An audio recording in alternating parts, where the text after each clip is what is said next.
Welcome to Cybersecurity Awareness TV, episode number 440, recorded November 11th, 2023. Hi, family and cyber friends. My name is Mac Jackson Jr. from Cybersecurity Awareness TV. I am here to guide you through the digital frontier. Buckle up and zoom in on the cyberverse and check out the stories I have for you regarding your personal privacy, regarding cyber threats that can affect you and your family.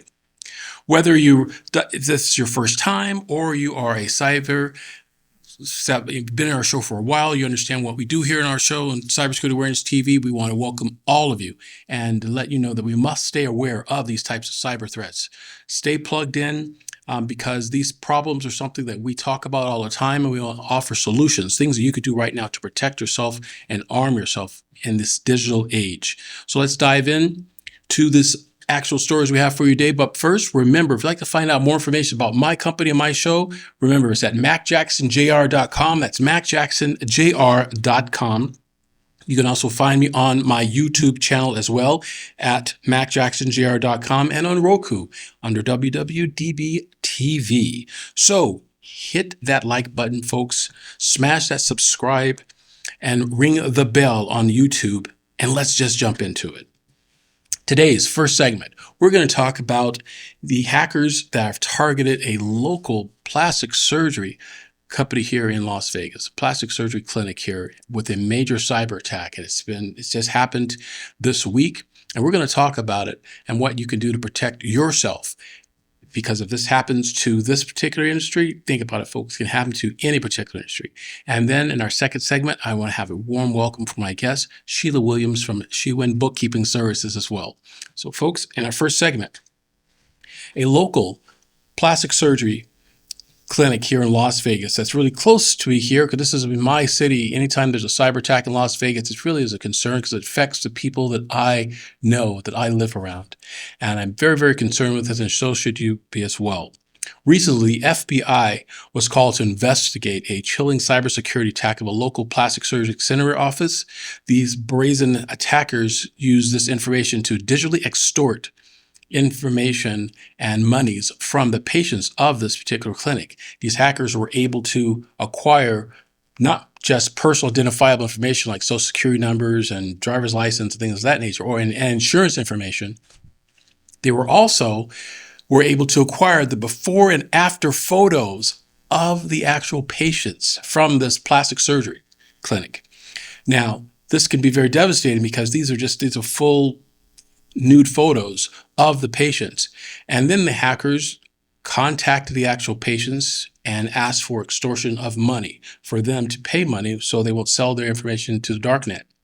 And it's also threatened that these images can be used in deep fake photos as well, or deep fake videos into other illicit endeavors that the hackers are going to. So again, this poses and shows how important it is for all of us to maintain and protect the personal identifiable information of all of us, from our patients to our customers, our vendors, and alike. There's more in the story I'd like to present to you, coming to us from News 8. Check this one out.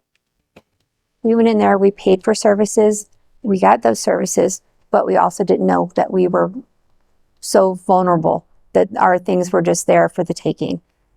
Taken and posted online, personal information seemingly up for grabs as cyber criminals steal medical records and patient photos from a plastic surgery practice.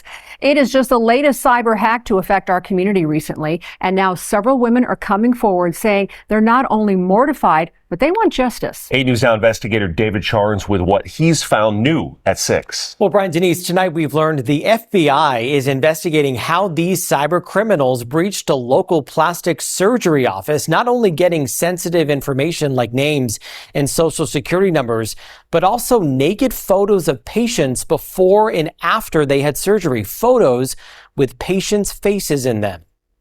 We went to an office that we thought was safe, that was going to protect us. We paid a lot of money, and look what's happening. These women wanted to change their lives for the better, but their surgery was no enhancement. Was there any hesitation? I was excited. It was a whole new open door for me. We agreed to conceal their identities over fear they could be targeted for what's now out there for the world to see. Who has seen their photos online? All 4 had breast augmentations at Hankins & Son Plastic Surgery Associates, a practice with offices in Henderson and Las Vegas. Are you happy with the result? Very, very happy. Satisfied. Happy as I can be. Their bodies may be what they paid for, but the added stress is not. I didn't even want to leave my house.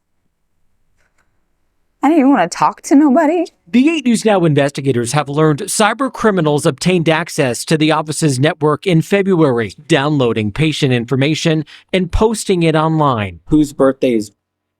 From birthdays I'm sick to my stomach. to birthmarks. I'm beyond mortified that my pictures and my info was leaked. The hackers uploaded pre- and post-op patient photos, along with names, addresses, emails, and social security numbers. I've been hacked now in my bank account since this.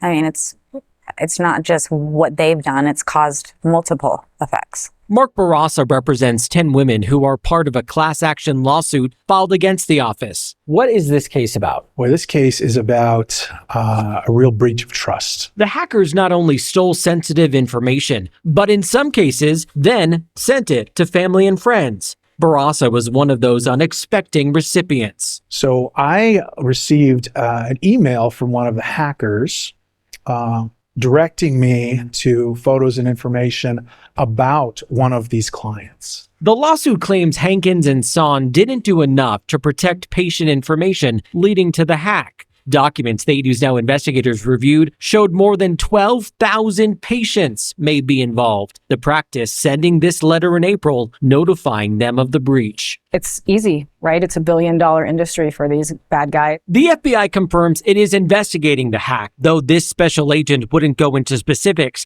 They asked us to conceal their identity due to their ongoing work. Can you describe why a cyber criminal would target a plastic surgery center? The sensitivity, right, of public health is out there. The FBI issued this alert last month, warning plastic surgery offices and patients about similar hacks. Agents say criminals are pretending to be other people to get access. Once they're in, if the information isn't protected, it's a medical grab bag. When you have pictures of me, that makes it very personal. That's what they're going after. That's what they're exploiting. Correct. The FBI won't say where they believe the cyber criminals are, but the women say the Bureau was able to shut down the website once. Last month, on a news site, the hackers said the plastic surgeons were ignoring them and they would post more sensitive patient information if they didn't pay up. To have this come out the way it did it's literally heartbreaking. A consent form for medical photography the 8 News Now investigators obtained shows the women granted the office access to their photos for medical and research purposes, but they say they were told their faces wouldn't be in them. On top of this, now I'm getting absolutely humiliated. It was devastating. Now they feel like pawns in a criminal's game. It's maybe to think twice or really do your research and ask if their photos are secured. And that's something I never asked. I never would have thought to ask that. I wanted to see justice served.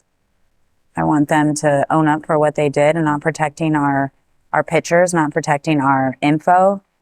Like, I want them to say that they were wrong by not having the security that they're supposed to have being a doctor's office. Hankins & Son declined an on-camera interview for this story, but their attorney provided this statement. Hankins & Son Plastic Surgery is devastated by the data breach, which occurred at the hands of third-party criminal actors. Both our patients and our practice are suffering due to this intentional criminal activity. We continue to work with the FBI and other agencies to protect patient information and also to bring these bad actors to justice. Now, we followed up with what are they doing to protect patient info now, and was that information even encrypted? They declined to answer those questions due to the ongoing lawsuits. I'm David Charnes, 8 News Now. David also tells us lawyers for the office responded in court documents saying the claimants would need to prove how they were damaged, not just that there's a risk. And a big question in all of this is, how was the patient information stored, and did it follow federal rules? The government office in charge of that declined to comment. Hello, folks, and welcome back. That was an amazing story regarding the local plastic surgery here in Las Vegas. Now, again, folks, the cyber threats continue. We're going to give you also an update on a previous cyber attack that affects our young folks, our children. That's right, folks. The Clark County School District. Again, this is another attack that have happened. Now, this attack continues from the one that happened in September. So we're going to give you a follow-up on what's going on with this particular attack. A lot of the parents are reporting that the hackers are, again, contacting them directly. They're not just going to the school district and asking for ransomware. They're actually contacting parents with photos of their children. How brazen is that to get a response back and try to exploit monies from children and from the parents from this type of attack? Again, this incident, as we reported earlier, is another reasons why all businesses and every one of us should be aware and stay aware of these types of cyber threats. Here's a report coming to you again from 8 News. Well, the fallout of a school cybersecurity breach continues to be felt. Thousands of students, teachers, staff, all impacted. Now, parents can only communicate with teachers in person, at least for the time being. 8 News Now education reporter Joshua Pagero looks into how this is affecting CCSD's online-only school. Nevada Learning Academy offers students who may be dealing with disabilities or incidents of bullying an option to do strictly virtual learning. But the school is being severely hampered this week by a cybersecurity incident. Sources tell me teachers are having trouble accessing their emails. There is worry among staff that students at NVLA will lose this entire week of school, possibly making it up in June. The school announced Wednesday morning that Google Meets, Gmail, and Canvas, which is an online learning program, are not available. Schools could be a soft target because they don't have the resources, because the resources are focused on the children's education and not necessarily the security of the institution. Christopher Warner is with GuidePoint Security. He says there are hard and soft targets like CCSD that hackers find easier to break into, but it's important leaders act fast. Start changing all the passwords. And if it comes down to physically unplugging equipment until they can see where the actual problem is or isolate the hack, it's just good to start shutting everything down. This isn't the first rodeo for CCSD. During the pandemic, the district was also hacked, which led to sensitive information being exposed online. Back in 2020, CCSD refused to pay the hackers' demands of a ransom. Reporting near Pecos and Flamingo, Joshua Pagero, 8 News Now. Nevada Learning Academy tells families that deadlines on previous assignments, though, will be extended and that missed work and class time won't negatively impact a child's grades. So, folks, experts believe that the attacks could be a part of sophisticated targeting of educational institutions and facilities, not just here in Clark County, but across the country. There's also been an increased report of school districts across the U.S. having this type of cyber attacks where information has been stolen regarding teachers, parents, and students. A more thorough and increasing training is in progress right now. The Clark County School District has an initiative and they are working together with law enforcement to maintain they have the most professional and top investigated groups working to mitigate this type of risk and to ensure parents and the community that this type of breaches are definitely looked into. And we're going to do our best as cybersecurity people to assist when we can, and also the school districts doing their best to make sure this situation doesn't unfold to something more invasive for our students. As we conclude from this, I want to run with you one more story we have from New. The Clark County School District now has limited online access after a cybersecurity attack. Now, according to CCSD, hackers accessed personal information of students, parents, and employees. Kelsey McFarland shares how parents are reacting. Parents I spoke with say they're concerned about the scope of this cyber breach and worry it could be bigger than disclosed. CCSD has said identifying and notifying everyone impacted by this hack will likely take several weeks. Right now, the district officials say they are not aware of any identity theft related to this breach. The school district added that they will be sending letters in the mail to anyone compromised by the information breach, outlining steps they can take to best protect themselves. In the meantime, district officials say they have forensic experts investigating and are cooperating with a police investigation. They're also working with students to change passwords. Anna Binder has 4 children within CCSD and is on the district's Audit Advisory Committee. She says she would have appreciated faster, more forthcoming communication from the school district, as there are still a lot of unknowns, and she isn't sure if her data has been compromised. You would think that that duty to protect that infrastructure would be so much higher, mainly because it's our children, right? It's our children's information out there, not just our educators or our parents, but does somebody now have all of our children's CCSD email accounts? I mean, if certain students are receiving emails from this alleged hacker, what else are they going to message them? CCSD said in an email that they are committed to sharing more information as it becomes available. In the meantime, parents who have questions or concerns can call CCSD's dedicated assistance line. That's 888-566-5512. That helpline is available from 6 a.m. to 6 p.m. Monday through Friday. Reporting in the studio, I'm Kelsey McFarland. So folks, as we conclude this segment today on the Clark County School District and also the attacks from the local plastic surgeon, it is clear that the implications from a data breach is far-reaching and is deeply concerning all of us here as residents of Las Vegas, as well as citizens of the U.S. and worldwide citizens as well. These incidents that are like this serves as a critical wake-up call in educational institutions and businesses and other organizations across the country to invest more in cybersecurity awareness and education, even if it's an investment of telling someone else of this story that you've heard on our show or other shows and information you've read. Tell a friend, keep our public educated on these types of threats. The Clark County School District is now on a great path right now of recovery and again, working diligently with their stakeholders and law enforcement to make sure that this issue is mitigated and doesn't happen like this again. Let this be a reminder to all of us of the importance of this preparedness in cybersecurity awareness education and preventative measures to protect our digital assets. Criminals, folks, are always looking for ways to try to find vulnerabilities in our information systems because, folks, that's where the money is. It's in the data. Remember, folks, we must protect ourselves from these types of crimes. Hashtag stay cyberwoke.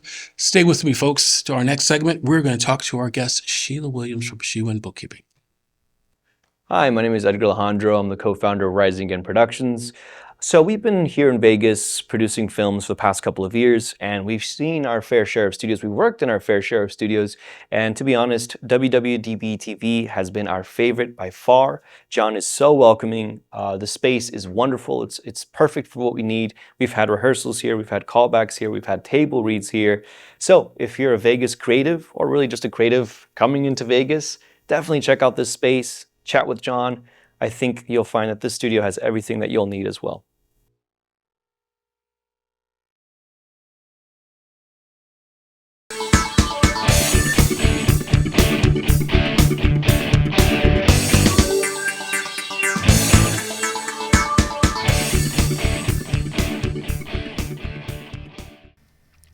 Hello, folks. This is Mac Jackson Jr. from Vanderson Cyber Group. The problem with businesses today is that they are affected by cyber attacks from around the world, but companies are not sure of what to do. Normally, they are reactive instead of proactive.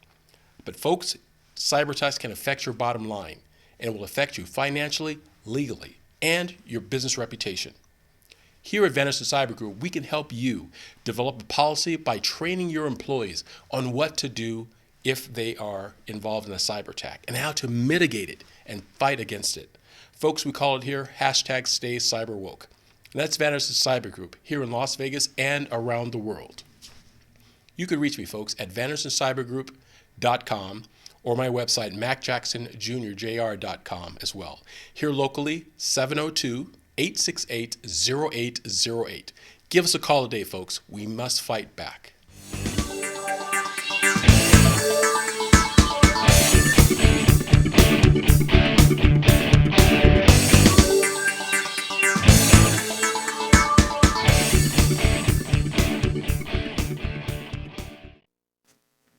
Hey folks, welcome back to Cybersecurity Awareness TV. I'm your host, Mac Jackson Jr. And here with us as our guest today is Sheila Williams from Sheila Bookkeeping. How you doing, Sheila? Oh, I'm doing great, Mac. It's good to see you again. You too. We're here again. Absolutely. Yeah, so tell the folks a little bit about your company, your bookkeeping business, and we will talk a little tech. Well, we are an accounting firm in Las Vegas. I'm able to practice in all states. Very good. We focus on small to mid-sized businesses, and we're more of an educational. Again, I always have to say that. We're more of an educational firm. We're not interested in just doing your books and saying, okay, it's completed. Here you go. We want to teach you. Right. And what we teach you is the numbers behind your business. Because if you know that, then you'll make better business decisions. Interesting. So, so you're not just providing the bookkeeping services, CPA services, which you do the filing of the paperwork legally and send them on their way. You're actually teaching your customers how to interpret their data and read their information. Yes, read their information. Interesting. We give them their financials, but we do it in different formats. And one of the most important ones is giving them that month to month so that they can see the variances. Yeah. And then once they learn it, and they're reviewing it, sometimes they call and say, hey, my utilities is not on there. It sort of like wakes them up and say, hey, something is missing, and we say, okay, well, you didn't pay it. We help them to get everything situated, because when you're running a business, you're like crazy busy. So it is very, very possible for you to forget things. Yes, very, very true. Very true. Yeah. So what are some of the training that you provide with your clients, the ones that maybe are first-time entrepreneurs or maybe people who have been in the business for a while? Well, when a person comes to, us, we sit down, I have a discussion with them. I go over what they've been doing, and then I talk to them about what they want to do. Yeah. And so once I get that, then we pull their information, we put together some things, then we bring them back and say, okay, this is what you've been doing. This is what we need you to be doing. Yes. And at that point, we let them know, if you're not willing to do this, then we're not the accountants for you. Right. Because ultimately we want to take this and we want to turn it into this. And the only way we can do that is you work with us. Right. So they come to you with their business objectives and goals, and you show them how, through their sales right in their business, how to make those business objectives and goals, right? Yes. That's that's very good. Yeah. Are you seeing an increase in new businesses forming, people becoming entrepreneurs, starting their own business, especially after the pandemic now? There is a huge number of new businesses, and I get a lot of those. And so I'm glad that you asked that question, because that was one of the main reasons why I've been writing this book for over a year.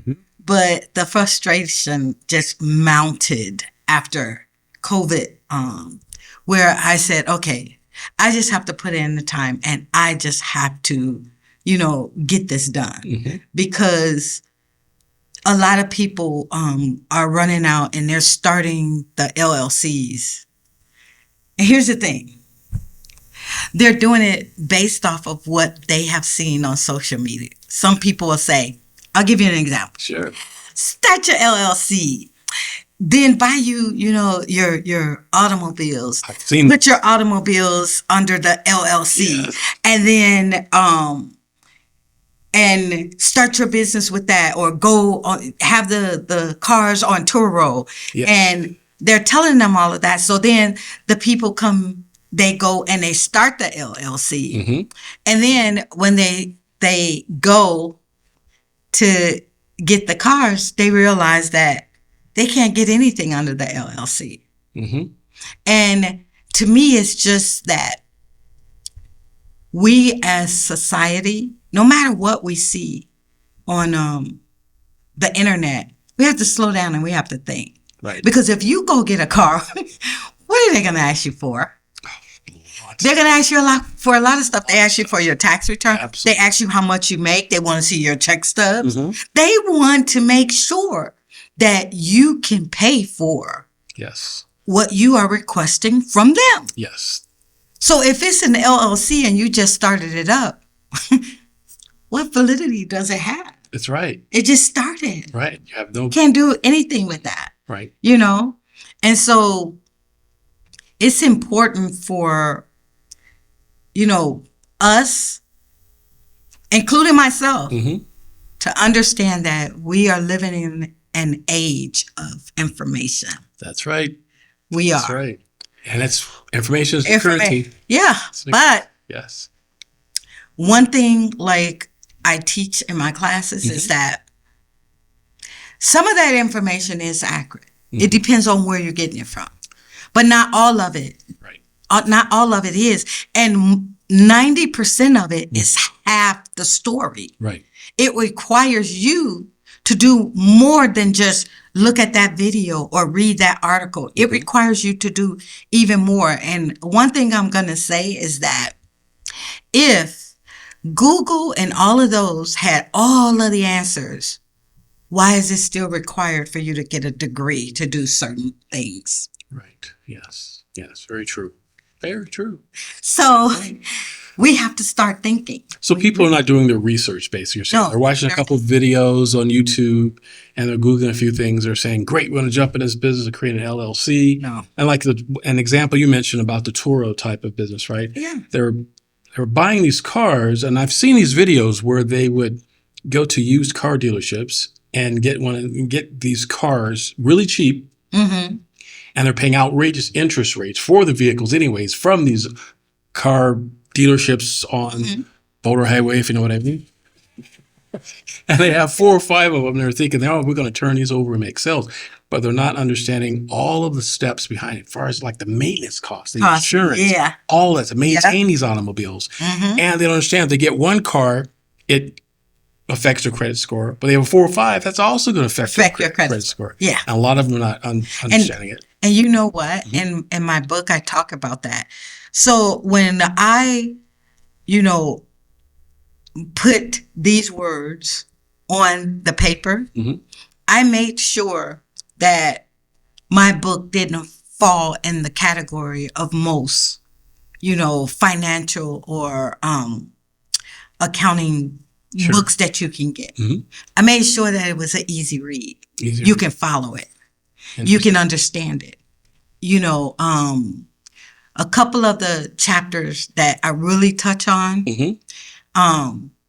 is called, the chapter is called Lessons We Never Learned. Ooh, I like that. Yeah. And in that chapter, I talk about what you said, the credit. Yeah. Because a lot of us go through life and we've never been taught about credit. Nope. We learn it. Right. And I talk about how my mom always had excellent credit, but never had a conversation with us about credit. Right. But then on top of that, since I can remember, it's not even a part of our educational system. Nope. Why is that? Because I believe, my opinion is they like to keep people dumbed down. And you might be right. And controlled. The less they know, the more they can control them. So. And you might be absolutely right. But the point is that, like I bring out, I was very educated. But guess what? The cycle continued with me. I never talked to my kids about it. Right. So within my book, I break it down. Interesting. And of course, I use, the information that you find about the credit, but then I also break it down in layman's terms. Okay, let's use it in a business, scenario. Right. You go out, you do this. This is what it's going to affect your credit. To make your credit go up, this is what you need. Yes. And I'm breaking it down like in simple terms, like giving them an example, because you can start a business using your credit, but it's ways that you can do it where it won't affect it. Right. And people think the LLC will protect them from that too. It doesn't. And no, it doesn't. Although creating an entity, it's still right. Because if you are a single member LLC, it still goes on your personal tax return on the Schedule C. Schedule C. It's attached to your Social Security. Absolutely. And most importantly, when you fill out the LLC and you get your tax ID from the IRS, it has it right on there that you're a sole member, sole proprietor. Sole member, that means you're part of it. So, and one thing that I talk about is that in the book, even with taxes, we're quick to just hire a tax person to do our taxes, and we don't ask no questions because we feel like they are the professionals. Right. But they don't know the business owner's objectives of what they're looking to accomplish. They don't ask the question. Yeah, they don't ask. But I do ask the question. And one thing that I make it clear is that, and I'm going to say it here, just because you have a CPA behind your name or an NA behind your name does not make you an expert. That just says that you studied real hard, you cried a lot of days, and you passed the test. Half of the things that was on that test, I have no,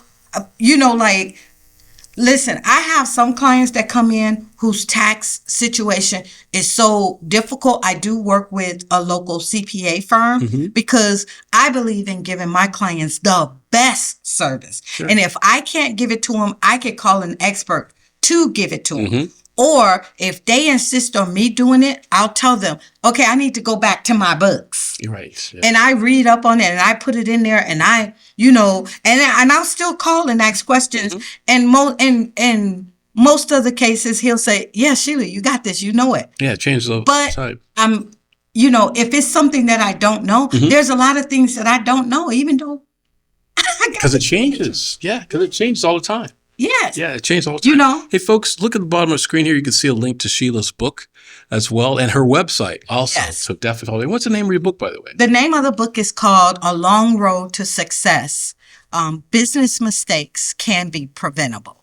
And it will be on our website. It'll be on my Facebook, the Instagrams. It'll be on all of our social medias. The link to purchase it within the next week or so. Excellent. And we also would like to have that link. I'll put it on my website as well for your book. So then all my audience members as well, you want to find out about Sheila's book, you can go to my website as well at macjacksonjr.com and click on business resources. You'll be able to find a link to your book as well. Definitely I'll promote it for you that way. Absolutely. And I definitely glad you're here on our show because, again, in your business dealing with bookkeeping, like mine dealing with cyber, information and getting the public educated is so important, right? Yeah. That's why we do what we do, is to make sure we can educate the public about what's going on and keep them informed. Any tips that you could give before we leave today about upcoming taxes for 2024 that people should be aware of? Or prepare for before the year's out? Well, one tip that I will say is that, the IRS has geared up. You know that. They have hired a lot more agents, and they hired those agents for a specific reason. And one of the reasons is those that are considered S corps and those that are self-employed. And they are actually going to dig into their numbers and their books. And they're going to audit you. They're coming. And so my business has already increased because people are starting to get those letters. And they're coming to me saying, hey, someone said that you can help me. And one thing that I want to say before you leave, I want you to think about this and this. Sole proprietors, if you have a Schedule C and you put on the Schedule C, I'm just throwing this out there. You put on your Schedule C that you made $90,000, but your expenses is $85,000. So you're telling the IRS that I made $90,000, but my expenses was $85,000, and you put that on your tax return. You are telling the IRS that you lived off of $5,000 for the year. If that doesn't make sense to me, imagine what they're doing when they're looking at it. So you have to stop just throwing numbers on there in order for you not to have to pay taxes, or in order for you to look like, you really running a business, because that's not running a business. Right. That's just funding a hobby. A hobby, yeah. That's what that's what I've heard. But hobby from Absolutely. Very interesting. Want to go to your website and how people can get a hold of you as well? It's my website is www.shewinsbookkeeping.com, and it's spelled exactly how it sounds. SHEWINS. She Wins. And then our email is info@shewinsbookkeeping.com. Our Instagram is SheWins. The handle is SheWins1919. I also have Sheila Williams, the author. That's my author page. Very good. Yeah. And Facebook, you can find us on Facebook under SheWins Bookkeeping Service. Very good. Yes. Very good. We're looking forward to having you again in our show and talking more about your book and other tax information, especially for 2024, that tax filers should be aware of, different changes and rules the IRS making, things of that nature. Yes. And I want to say this too. Please. We also educate on taxes. We don't just do your taxes and send you out. Very good. We go through it and we let you know how, like, based off of the documents that you gave us, we show you where those numbers are placed on the tax return. And then we explain it to you, even if it's a credit, for your earned income credit. We go over that and say, based off of your children and what you made, this number flew, it came over here. The system calculated it. This is what it is. We make sure that you understand exactly what you're signing. Exactly. And then for small businesses, I do the same. And then I'll say, so basically you made, 100,000, you ended with 20,000 after, you paid your expenses. So 20,000 divided by 12, that's what your income is. If you're trying to get a car, or you're trying to do anything, you won't be able to do it. Yeah, good point. So it's your choice if you want me to submit it like this, Good point, Sheila. Well, I appreciate you being on our show this week. Yeah, definitely going to do this again and talk more about bookkeeping and for small businesses and large corporations as well. And the education part, and definitely contact Sheila Williams at Sheila Bookkeeping for that. So folks, just also recap really quickly today. Tell someone about the stories that you have heard on our show, especially relating to the cyber attacks that are going on in our community, as well as anyone you know that needs bookkeeping services. Definitely contact Sheila Bookkeeping. And again, folks, thank you for joining us here on Cybersecurity Warriors TV. We'll be back next week. Stay cyber work, folks.